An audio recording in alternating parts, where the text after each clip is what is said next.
සුවඳ කෙනෙකුට ප්‍රාර්ථනා කරන ආරල් ෂෝ එකේ හැමෝටම අද මම කතා කරන්න යන්නේ ස්පීකර්ස් ගැන. ඔයගොල්ලෝ දන්නවා මේ මොකක්ද කියලා. මේක ස්පීකර් එකක්. සාමාන්‍ය වෙළඳ පොලේ 2.1 සබ්වූෆර් එකක් අඩුවටම තියෙන එකක්. 2000 2500 3000 ඉතින් තියෙන තියෙනවා. මම අද කියලා දෙන්න යන්නේ ඊට වඩා අඩු වලකට ගෙදරදීම අපිට ඔය විදිහට සබ්වූෆර් එකක් හදාගන්න කොහොමද කියලා. අපි කතා කරමු මේක.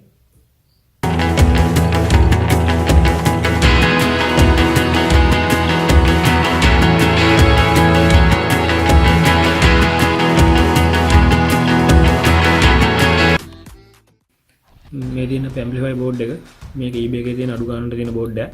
$3 4ක් වගේ වෙන්නේ. සාමාන්‍ය මීට අඩිය $10ට වගේ තියෙන සාමාන්‍ය හොඳ ඒවා. එකක් ගත්තොත් එහෙම ඔයගොල්ලන්ට බේස් ක්වොලිටි වගේ දේවල් හොඳට ගන්න පුළුවන්. බලමු මේ බෝඩ් එකේ තියෙන කැලේ මොනවද කියලා. මේකෙන් තමයි වොලියුම් එක අඩු වැඩි කරන්නේ. මේ බේස් එක අඩු වැඩි කරන එක. මේ පවර් LED එක. මේ තියෙන පවර් ඉන්පුට් කරන පෝට් එක. වෝල්ට් 5ක් වගේ පවර් එකක් මෙතනින් දෙන්න පුළුවන්. මේ තියෙන මයික්‍රෝ USB පෝට් එකක් තියෙනවා මේකේ. ඔයගොල්ලන්ගේ ෆෝන් එකේ data cable එකක් වගේ මේකට ප්ලග් කරලා ඔයගොල්ලන්ට පවර් එක දෙන්න පුළුවන්. මේ තියෙන්නේ මිලිමීටර් 3.5 පෝට් එක. මේකෙන් තමයි වොලියුම් එක ඉන්පුට් කරන්නේ. සහ මේ තියෙන්නේ වොලියුම් එක ඉන්පුට් කරන පෝට් එකමයි. මිලිමීටර් 3.5 පෝට් එකට ඔයගොල්ලන්ට ප්ලග් කරන්න බැරි නම් මෙතනට ඒ අදාළ ප්ලග් එක ගහලා ඔයගොල්ලන්ට පුළුවන් ප්ලග් කරන්න. මේ තියෙන්නේ බේස් අවුට්පුට් එක. ඒක ඔයගොල්ලන්ට පේන ඇති මෙතන left channel එක තියෙනවා. මේ right channel එක. මේ දෙකෙන් තමයි අනිත් ස්පීකර් දෙකට සවුන්ඩ් එක දෙන්නේ. අපි එහෙනම් බලමු මේ කොහොමද සම්බන්ධ කරගන්නේ කියලා. මේ තියෙන්නේ ස්පීකර් එකක්. මේවා තමයි left channel එකටයි right channel එකටයි මේ ස්පීකර්ස් දෙක තමයි ගන්න හිතන් ඉන්නේ. ඔයගොල්ලෝ පේන ඇති මම මේ දෙකම පාස් කරගෙන තියෙන්නේ ඊයන් තියලා. මේවා eBay එකෙන් ගෙන්නන්න පුළුවන්. සාමාන්‍ය $7ක් වගේ වෙන ස්පීකර් දෙකම dual magnet.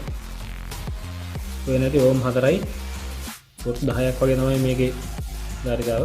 මේ දෙක මේ වගේ දෙකක්. මේ තියෙන අපේ ප්‍රධාන ස්පීකර් මේක තමයි බේස් එක කරගන්න ඉතින් ඉන්නේ. සාමාන්‍ය මේක නම් eBay වල ගොඩක් ගණන්. මොකද ඔරිජිනල් බේස් ස්පීකර් eBay වල වගේ තියෙන්නේ. මම මේක නම් හොයාගත්ත ගෙවල් පැත්තේ කඩේකින්.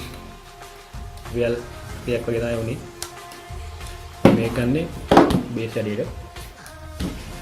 එහෙනම් අපි මේ කැලේ ටික ඇසෙම්බල් කරලා බලමු. අපි බලමු මේකට මුලින්ම කොහොමද පවර් කේබල් එක කනෙක්ට් කරන්න කියලා. මේ ඔක්කොම කේබල්ස් මේ සර්කිට් බෝඩ් එකත් එක්කම හම්බ වෙනවා. මම මේ විදිහට මේක ප්ලග් කරන්න පුළුවන් මේකට.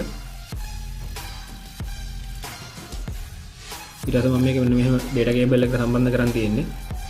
රතු පාට වයර් එක තමයි දාන්න පළුවේ කරින. සාමාන්‍ය වල මේක data cable එකට ප්ලග් කරනකොට මේ සාමාන්‍යයෙන් නෝවල් data cable එක. data cable එක අපි ගැලවුවොත් එහෙම වයර් හතරක් තියෙනවා ඒක ඇතුලේ. කළු වයර් කරින රතු වයර් එක දාන්න. මේ තියෙන data යන අනිත් වයර් දෙක මේ දෙක අදාළ නැහැ. අපිට ඕනි මේ වයර් දෙක විතරයි.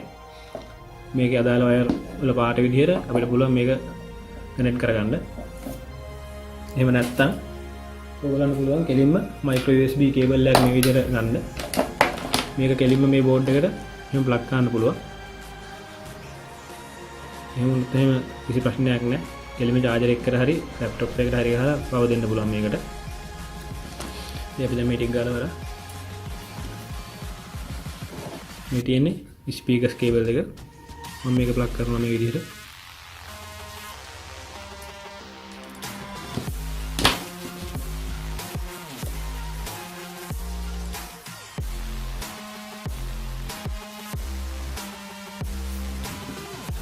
මේ බේසික් ස්පීකර් එක.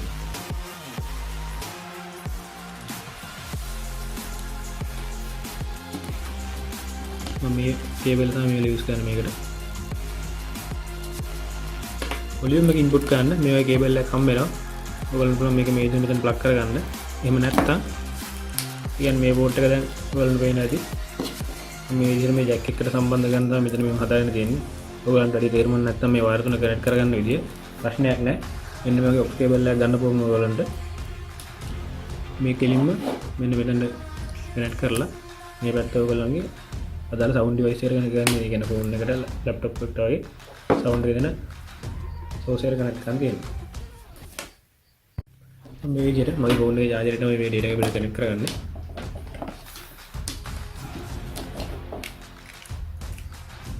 ඊට පස්සේ මේක කරන්ට් එකට ප්ලග් කරගමු. ඔයාලට පේන ඇති පවර් LED එකක් වෙනවා. ඒ කියන්නේ සර්කිට් එක වැඩ කරනවා. එම ඔෆ් කරන්න පුළුවන්. මේකේ සවුන්ඩ් වැඩි කරන්නේ. මේ සින්දුවක් දාලා බලමු මේ වැඩිද කියලා.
අපි දැන් මේක බොක්ස් එකකට සෙට් කරගන්න යන්නේ.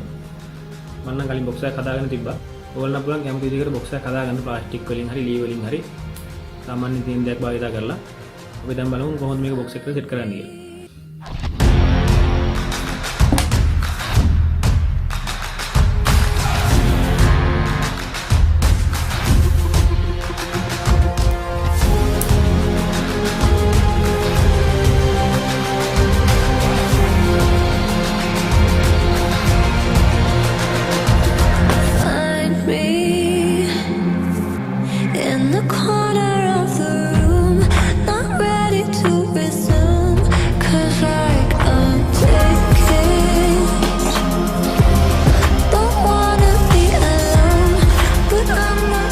මේ තියෙන මම කලින් හදාගත්ත බොක්ස් එක.